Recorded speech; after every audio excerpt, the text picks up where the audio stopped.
اللہ رب العزت نے بھی یہ حکم فرمایا ہے، اس بات کی شہادت دی ہے کہ اللہ کے علاوہ کوئی الہ نہیں ہے۔ آسمان کے ملائک بھی گواہی دیتے ہیں لا الہ الا اللہ، اور دنیا میں اللہ کے جتنے بھی نبی آئے ہیں، تمام انبیاء نے، اللہ کے رسولوں نے یہی گواہی دی ہے لا الہ الا اللہ۔ ہر نبی نے، آپ سورۃ اعراف کے اندر دیکھیں گے، سورۃ ہود کے اندر دیکھیں گے، سورۃ شعراء کے اندر دیکھیں گے، مختلف صورتوں میں اللہ نے انبیاء کا ذکر فرمایا ہے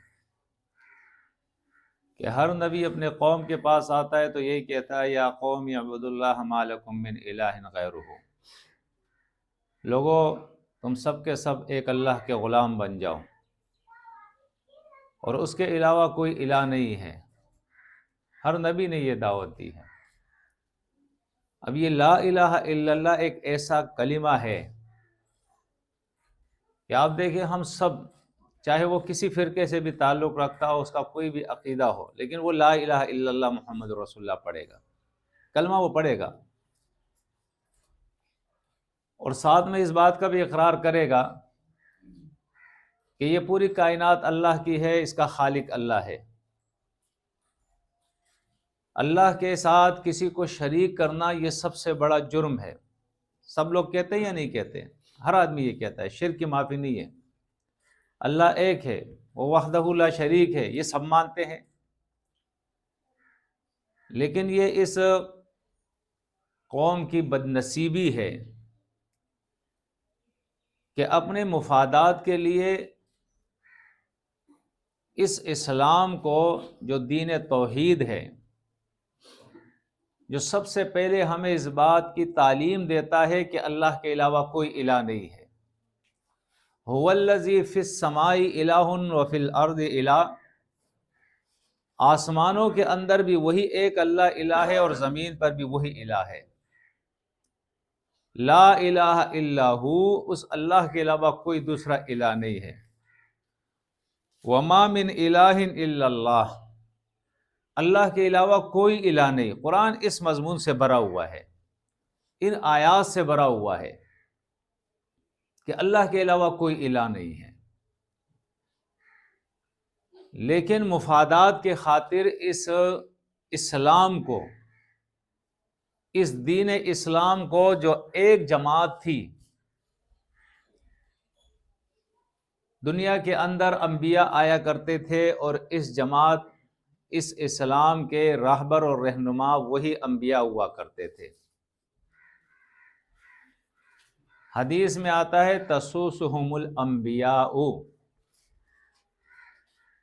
اس دنیا کا نظام جو ہے وہ انبیاء کے ذریعے اللہ چلاتا تھا۔ وہ آتے تھے، قوموں کو تعلیم دیتے تھے، ان کی تربیت کرتے تھے، انہیں بتاتے تھے کہ تمہاری زندگی کا مقصد کیا ہے، تمہیں اللہ نے کیوں دنیا میں پیدا کیا ہے، انسان اور جانور کے اندر کیا فرق ہے، یہ دو مخلوقات الگ الگ ہے۔ ایک جانور ہے، وہ کھاتا بھی ہے، وہ پیتا بھی ہے، وہ کام بھی کرتا ہے، وہ بچے بھی پیدا کرتا ہے۔ جانور یہ سب کام کرتا ہے یا نہیں کرتا؟ وہ سوتا بھی ہے، وہ آرام بھی کرتا ہے، یہ ساری چیزیں جو ہم کر رہے ہیں تو جانور بھی کر رہا ہے۔ انسان اور جانور میں فرق ہے۔ انسان اور جانور میں فرق یہ ہے کہ اللہ نے انسان کو عقل عطا فرمائی ہے، اور اس عقل کی وجہ سے اس کو مکلف بنا دیا ہے، اور مکلف اس معنی کے اندر بنا دیا ہے وَمَا خَلَقْتُ الْجِنَّ وَالْإِنسَ إِلَّا لِيَعْبُدُونَ، کہ یہ اپنی زندگی کے اندر اپنے رب کا غلام بن کے زندگی گزارے گا، عقل سے کام لے گا، یہ تدبر کرے گا، آفاق اور انفس کے دلائل میں غور و فکر کرے گا۔ یہ بغیر ستون کے آسمان یہ کس نے کھڑے کیے ہیں، یہ غور کرے گا، یہ کس نے کھڑے کیے؟ اللہ نے۔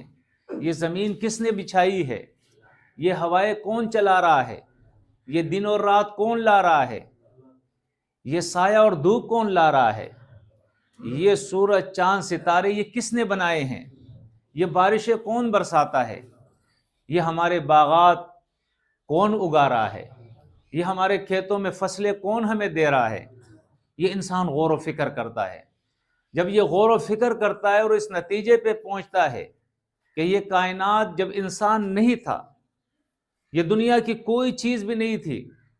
سورۃ انبیاء کے اندر اللہ فرماتا ہے کہ یہ ساری چیزیں دنیا کی کوئی چیز نہیں تھی، اور یہ آسمان زمین رتقا ایک دوسرے کو اس نے منہ دیا ہوا تھا، یہ نہیں تھی. اور اللہ کی بادشاہی جو ہے الرحمن وکان عرشہ علی الماء، اور اللہ کا عرش یعنی اس کی سلطنت جو تھی وہ پانی پہ تھی، صرف پانی تھا بس، اور کوئی نہیں چیز. یہ پانی بھی اللہ نے پیدا کیا تھا. پھر اس پانی سے اللہ رب العزت نے زندگی لوگوں کو دی ہے، مخلوقات کو زندگی دی ہے. اس زمین کو اللہ نے بچھایا ہے، اور پھر اللہ نے اس آسمان کو بلند کیا ہے بغیر ستونوں کے. اس میں سورج چاند اور ستارے جو ہے اللہ رب العزت نے لگا دیے ہیں. وہ اس کی خوبصورتی بھی ہے اور اس کے اندر انسان کے لیے فائدے بھی ہے. پھر اللہ رب العزت نے انسان کی تخلیق کا ارادہ فرمایا، اور اول انسان جو پیدا ہوا جس کو اللہ نے پیدا کیا وہ کون تھے؟ آدم علیہ السلام. اور اس کے بعد اس کی بیوی کی تخلیق کی ہے. فرمایا یا ایھا الناس اتقوا ربکم، لوگو اپنے رب کا تقوی اختیار کرو، اس رب کا تقوی اختیار کرو. یا ایھا الناس اتقوا ربکم الذی خلقکم من نفس واحدہ وخلق منہا زوجہا، جس نے تمہاری تخلیق ایک انسان سے کی ہے جو آدم تھا، اور اسی آدم سے اللہ نے اس کی بیوی حوا کو پیدا فرمایا ہے. اب آپ بتاؤ، جب کائنات کی کوئی چیز نہیں تھی تو یہ آسمان اللہ نے بنائے یا نہیں بنائے؟ اس کو کسی پارٹنر کی ضرورت تھی؟ کسی شریک کی ضرورت تھی؟ وہ کمزور تھا؟ یہ سب کچھ اس نے خود کیا ہے نا، انسان کو خود پیدا کیا ہے نا. پھر آدم علیہ السلام کو پیدا کرنے کے بعد اس میں جان اللہ نے ڈالی ہے، اس کی بیوی کو اللہ نے پیدا کیا ہے. پھر ان دو میاں اور بیوی سے اتنی وَبَثَّ مِنْهُمَا رِجَالًا كَثِيرًا وَنِسَاءً، کثرت سے اللہ رب العزت نے مرد اور عورتیں پیدا کر دی اور زمین کے اوپر ان کو پھیلا دیا. یہ سب کام کس نے کیا؟ اس وقت جب یہ انسان تھا بھی نہیں، ہوائیں کون چلا رہا تھا؟ یہ دن اور رات کون لا رہا تھا؟ ہر چیز کا خالق کون تھا؟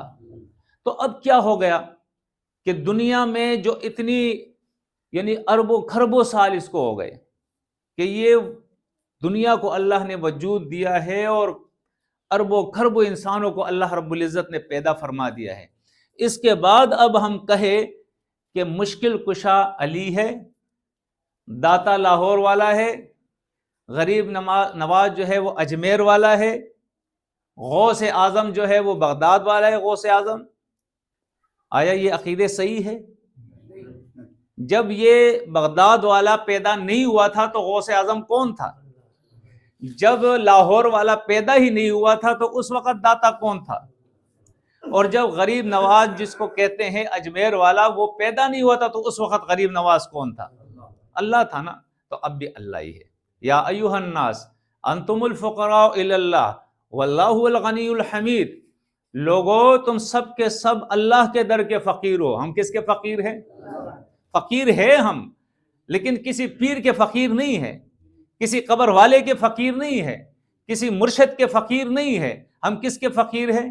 اللہ کے فقیر ہے. وہ مرشد بھی اللہ کا فقیر ہے، وہ پیر بھی اللہ کا فقیر ہے، نبی بھی اللہ کا فقیر ہے، ولی بھی اللہ کا فقیر ہے، شہداء بھی اللہ کے فقیر ہے، ملائکہ بھی اللہ کے فقیر ہے، جنات بھی اللہ کے فقیر ہے. ہم سب کس کے فقیر ہیں؟ ایک اللہ کے فقیر ہے. اس لیے اللہ فرماتا ہے وقال ربکم ادعونی استجب لکم، میرے بندوں مجھ سے مانگو میں تمہیں دوں گا. دینے والا کون ہے؟ اللہ. ہم سب لینے والے ہیں. دینے والا کون ہے؟ اللہ رب العزت ہے. اللہ نے اپنے کتاب مجید کے اندر مثالیں بیان کی ہے. یا ایھا الناس ضرب مثل فاستمعوا لہ، لوگوں ایک مثال اللہ نے بیان کی اپنی کتاب کے اندر، اس مثال کو سنو. ان الذین تدعون من دون اللہ لن یخلقوا ذبابا، جن کو تم اللہ کے علاوہ پکارتے ہو یہ ایک مکھی بھی پیدا نہیں کر سکتے.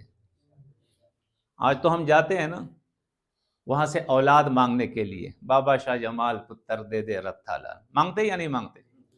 اللہ فرماتا ہے وَلَوِ اجْتَمَعُوا لَهُ، دنیا کے سارے انسان جمع ہو جائے، نبی اور ولی جمع ہو جائے، سارے جمع ہو جائے، اور ایک مکھی پیدا کرنا چاہے تو مکھی بھی نہیں پیدا کر سکتے۔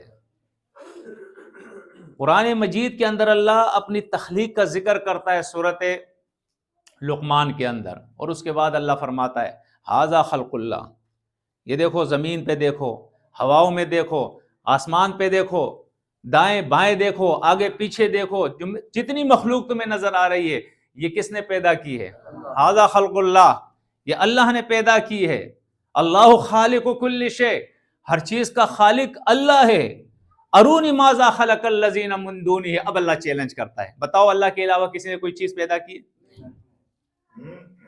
دیکھیں یہ ایسا مسئلہ ہے، یہ اختلافی مسئلہ نہیں ہے، یہ اختلافی مسئلہ نہیں ہے، یہ اتفاقی مسئلہ ہے، یہ اتحادی مسئلہ ہے، یہ اجتماعی مسئلہ ہے کہ پوری کائنات کا خالق اور مالک اللہ ہے، ہم اس کے محتاج ہیں، نبیوں کے ماننے والے ہیں، ولیوں کے ماننے والے ہیں، لیکن نبیوں اور ولیوں کے ماننے کا طریقہ ہے۔ لیکن نبی کریم صلی اللہ علیہ وسلم نے جب اپنی دعوت کا آغاز کیا اور لوگوں سے کہا یا ایھا الناس قولوا لا الہ الا اللہ تفلحوا، لوگوں کہو کہ اللہ کے علاوہ کوئی الہ نہیں، یہ تمہاری کامیابی ہے، اس کے اندر کامیاب ہو جاؤ گے تم۔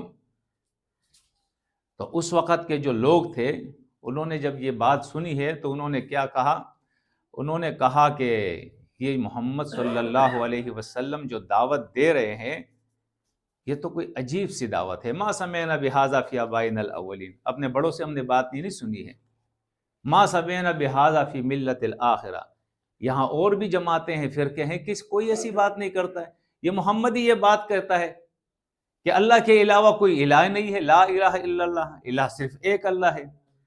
تو انہوں نے الزام لگایا، الزام یہ لگایا یسب آلہتنا محمد، کہ یہ محمد جو ہے یہ ہمارے بزرگوں، ہمارے شریکوں، ہمارے الہوں، یہ ان کے شان میں گستاخی کر رہا ہے، ان کو برا بلا کہہ رہا ہے، ان کی توہین کر رہا ہے۔ حالانکہ یہ توہین نہیں تھی، توہین تو یہ ہے کہ آپ یہ کہے کہ اللہ بھی اولاد دیتا ہے اور یہ قبر والا بھی اولاد دیتا ہے، یہ اللہ کی توہین ہے یا نہیں؟ یہ اللہ کی توہین ہے، اس لیے کہ آپ نے مخلوق کو اس خالق کے ساتھ برابر کر دیا۔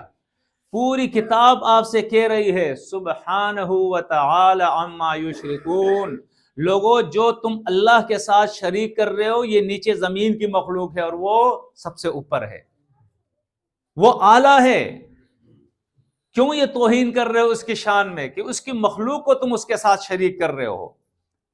توہین یہ نہیں ہے کہ آپ کہتے ہیں کہ بابا محتاج ہے، کچھ نہیں کر سکتا، توہین یہ ہے کہ اللہ جو کچھ کرتا ہے میرا بابا بھی وہ کر سکتا ہے، یہ توہین ہے۔ آپ نے اس بابا کو اللہ کے برابر کر دیا۔ تو محمد الرسول اللہ صلی اللہ علیہ وسلم نے جو دین لوگوں کے سامنے پیش کیا، جیسے آج ہمارا معاشرہ ہے اس وقت بھی ایسے ہی معاشرہ تھا، وہ اپنے آپ کو مسلمان کہتے تھے، دین ابراہیمی پہ اپنے آپ کو کہتے تھے، بنو اسماعیل جو تھے، یہودی بھی اپنے آپ کو ہدایت یافتہ لوگ کہتے تھے، نصرانی بھی اپنے آپ کو ہدایت یافتہ لوگ کہتے تھے، ان کا یہ دعویٰ تھا۔ قرآن مجید کہتا ہے تو اسی طرح مشرکین مکہ، یہود و نصرانی، ان کی بھی بڑی بڑی داڑیاں ہوتی تھی، یعنی کہ وہ داڑھی نہیں رکھتے تھے۔ مشرکین مکہ ان کے بارے میں حدیثوں کے اندر آتا ہے کہ وہ رات کو اٹھ کر تہجد بھی پڑھا کرتے تھے، تہجد گزار لوگ تھے، وہ نمازیں بھی پڑھتے تھے، وہ روزے بھی رکھتے تھے، وہ نکاح بھی کرتے تھے، وہ خیر و خیرات بھی کرتے تھے، وہ حج اور عمرہ بھی کرتے تھے، خانہ کعبے کا وہی تعمیر کیا کرتے تھے، اس کے متولی تھے، وہ خانہ کعبہ کا طواف بھی وہ کیا کرتے تھے۔ فرق کیا تھا؟ فرق یہ تھا کہ جب وہ خانہ کعبہ کا طواف کرتے تھے تو وہ کہتے تھے لبیک اللہم لبیک لا شریک لک لبیک ان الحمد والنعمت لک لا شریک لک والملک لک لا شریک لک، اے اللہ رب العزت ہم حاضر ہیں، تیرا کوئی شریک نہیں ہے، تو یکتا ہے، تو اکیلا ہے، الا شریکن هو لک تملک وما ملک۔ لیکن آخر میں وہ کیا کہتے تھے؟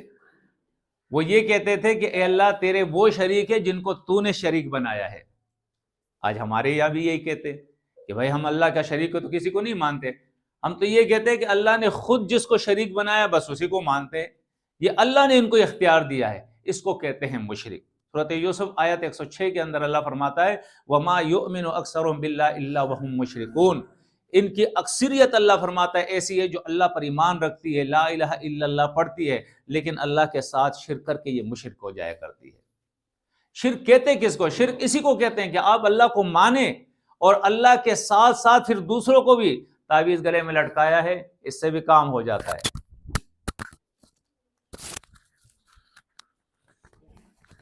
اسی طرح کالا دھاگا ہاتھ پہ باندھا ہے، اس سے بھی کام ہو جاتا ہے۔ کڑا ہاتھ پہ باندھا ہے، کڑا ہاتھ میں ڈالا ہے، اس پہ بھی اس سے بھی کام ہو جاتا ہے۔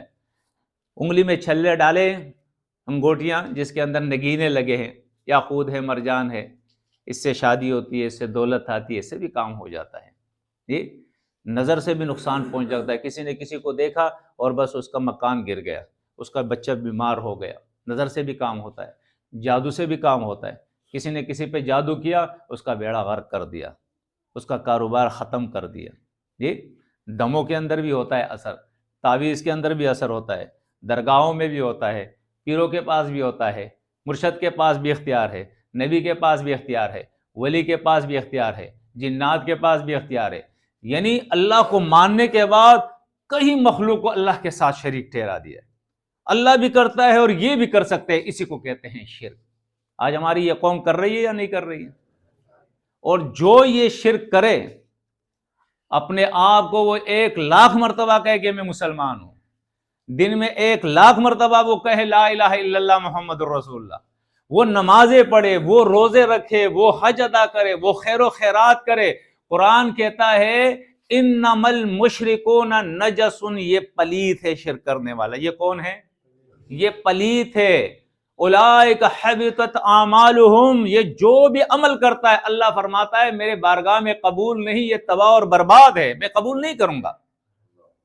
اللہ عمل کو اس وقت قبول کرے گا جب اللہ کو آپ ایک تو مانے نا، ما لکم لا ترجون للہ وقارا، اللہ فرماتا ہے تمہیں کیا ہو گیا، تم اللہ کے وقار کا خیال ہی نہیں رکھتے ہو، اس کی عزت کا خیال ہی نہیں رکھتے ہو۔ نبی کا بہت بڑا مرتبہ ہے، انسانوں میں کوئی اس کے مرتبے تک نہیں پہنچ سکتا ہے، لیکن جب اس کا مقابلہ اللہ سے ہوتا ہے پھر تو کچھ نہیں ہے نا، پھر تو وہ مخلوق ہے، وہ عاجز ہے، وہ غلام ہے، وہ فقیر ہے۔ پھر تو نبی کو آپ اللہ کے مقابلے میں کھڑا نہ کریں، مخلوق میں سب سے اعلیٰ ہے، لیکن اللہ کے مقابلے میں وہ غلام ہے، وہ محتاج ہے۔ اللہ کا کلام ہے، یہ کلام اس لیے آیا ہے لعلکم تہتدون، تاکہ اس کے ذریعے تم دنیا میں راہ تلاش کرو، ہدایت پاؤ، رہنمائی پاؤ۔ یہ کتاب اس لیے آئی نا لعلکم تعقلون، تاکہ اس کتاب کے ذریعے تم سمجھو، شفاء لما فی الصدور، جو تمہارے سینوں کے اندر بیماریاں ہیں تاکہ اس کی شفا ہو ان بیماریوں کی۔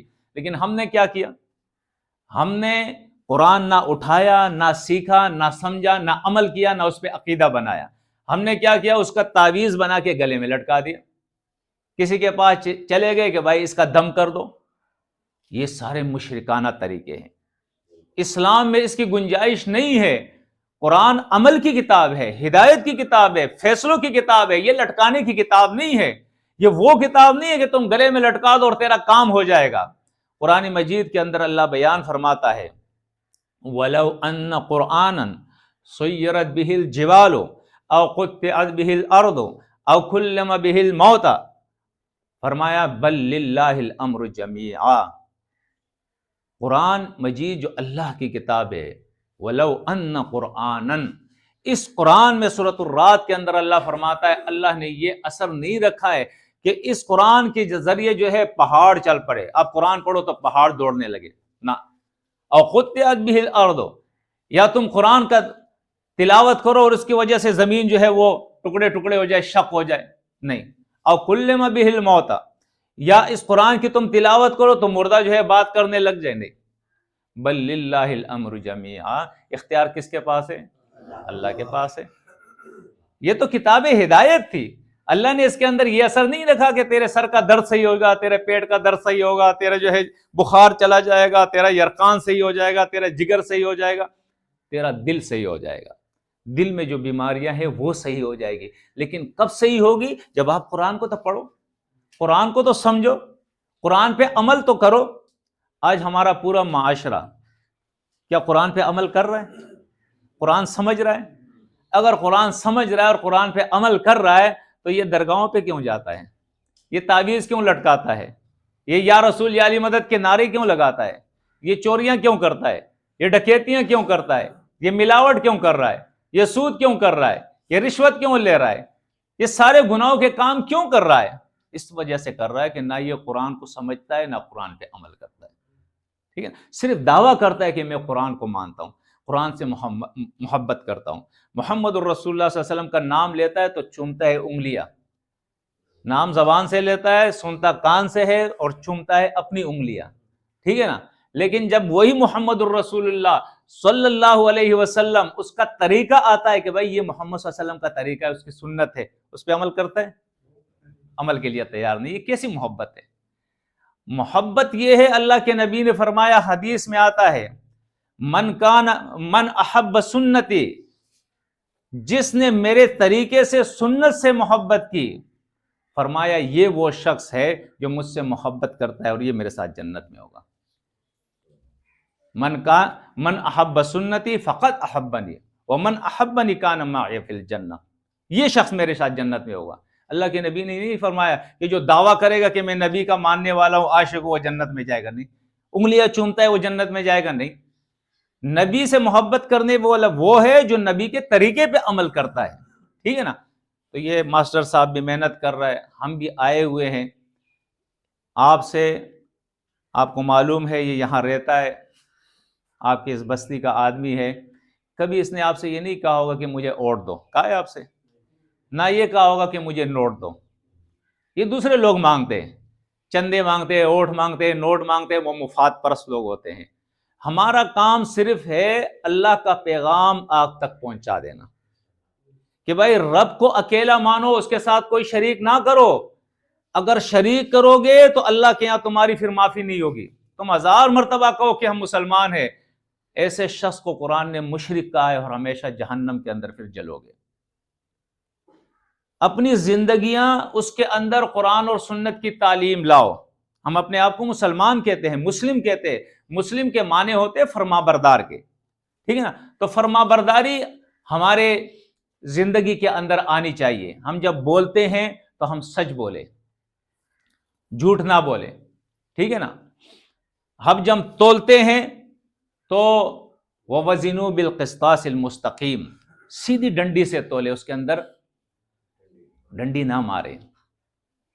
ہماری آنکھیں، اس کے اندر بھی تقوی ہونا چاہیے، کسی پرائی نہ محرم ماں باپ بہن کو نہ دیکھے، جب آئے سامنے تو اپنی نگاہیں کیا کرے؟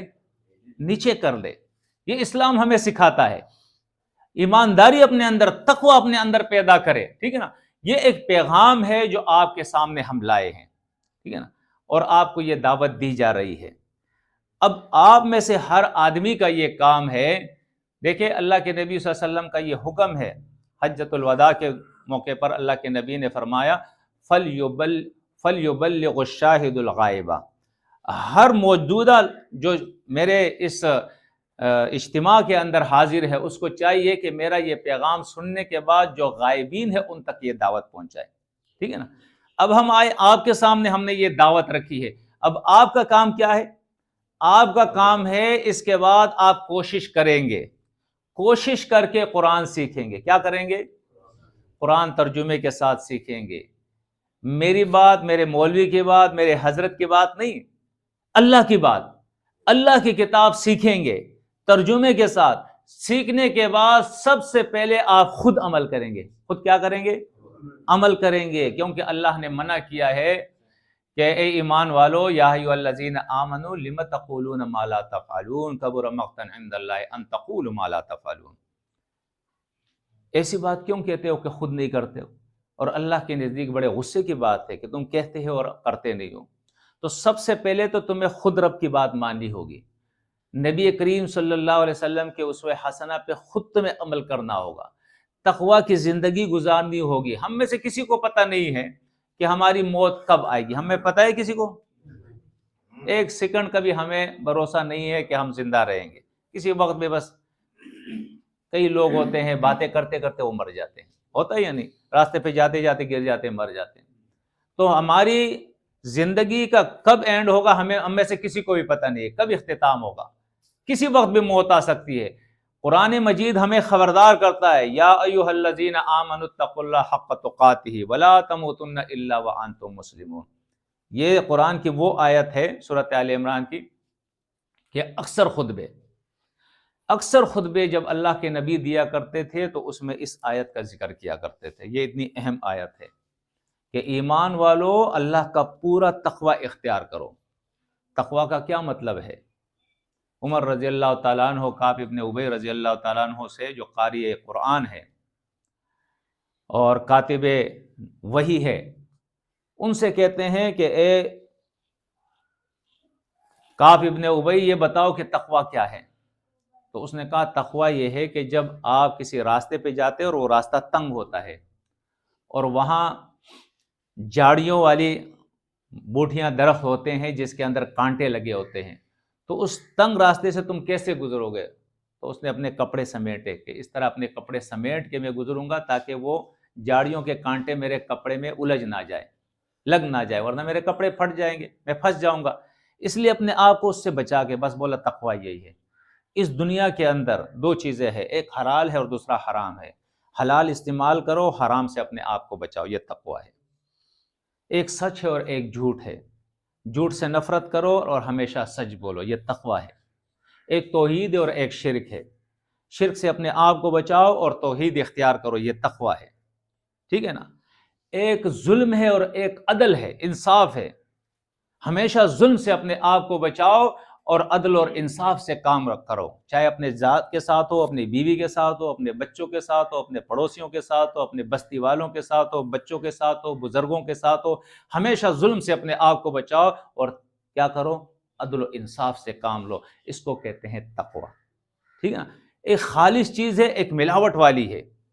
ملاوٹ والی چیز سے بچو اور خالص چیز اختیار کرو، چاہے وہ کھانے پینے کے اندر ہو، چاہے وہ دین کے اندر ہو، چاہے وہ معاملات کے اندر ہو۔ جس میں ملاوٹ ہے، ملاوٹ جو کرتا ہے وہ کون ہوتا ہے؟ وہ ظالم ہوتا ہے۔ ظالم ہوتا ہے یا نہیں؟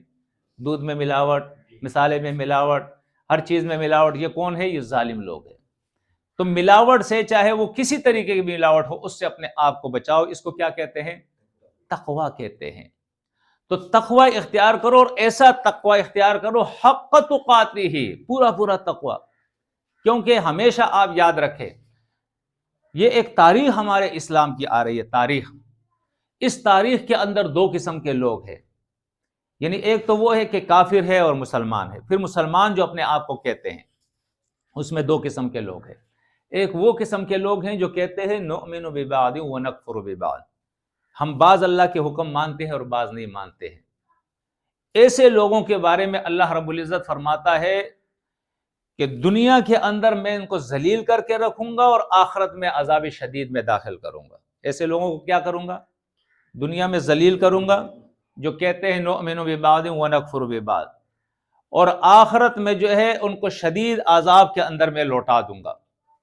اور ایک وہ لوگ ہیں جو کہتے ہیں کہ ہم پورا کا پورا اللہ کے احکامات مانتے ہیں، کیونکہ یہ حکم ہے نا، یا ایھا الذین آمنوا ادخلوا فی السلم کافہ، پورے اسلام میں داخل ہو جاؤ۔ یعنی کہ بعض مانتے ہیں، بعض نہیں مانتے۔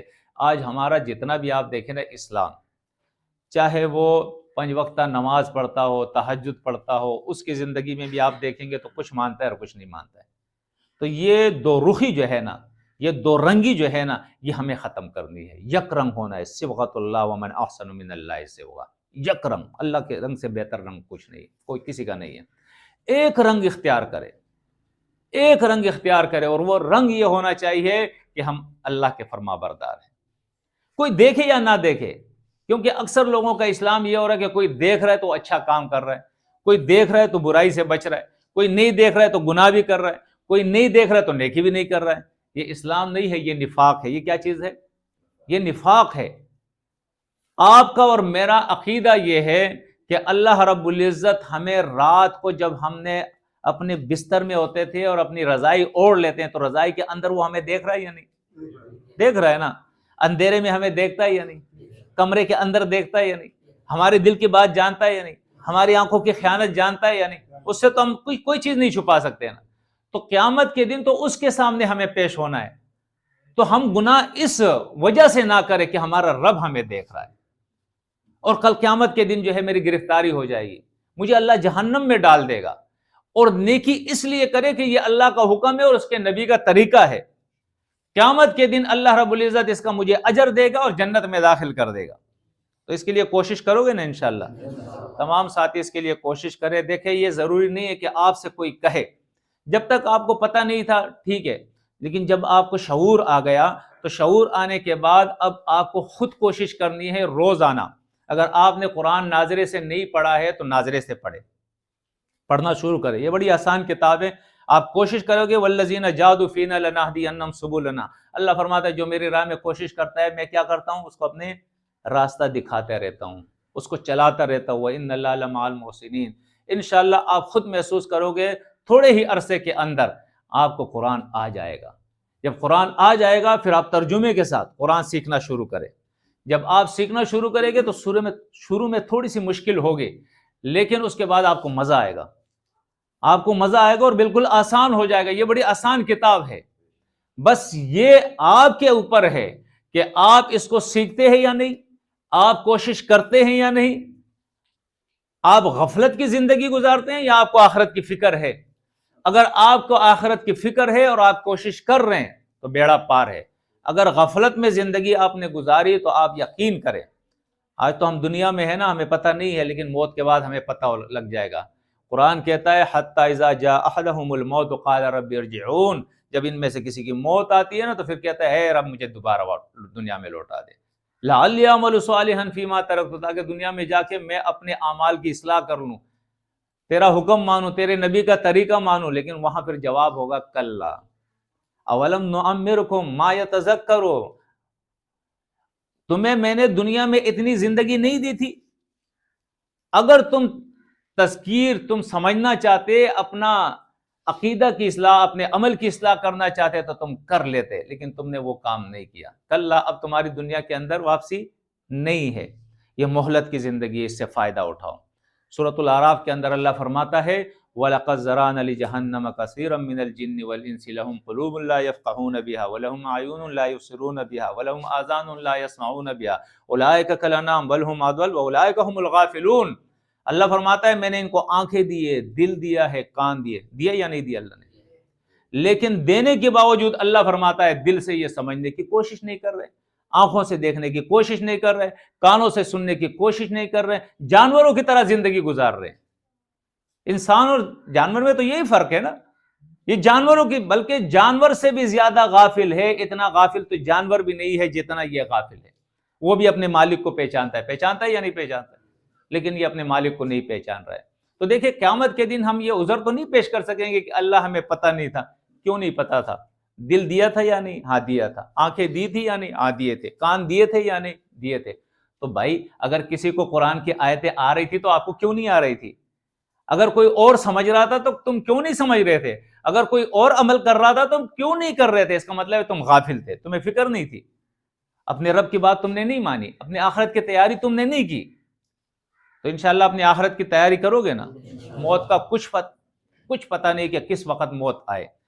یعنی ایسا نہ ہو کہ آپ نماز پڑھے اور یہ جو باتیں آپ نے سنی اس کے بعد جس کو بھول جائیں، نہیں، اب یہ باتیں آپ کو یاد ہونی چاہیے۔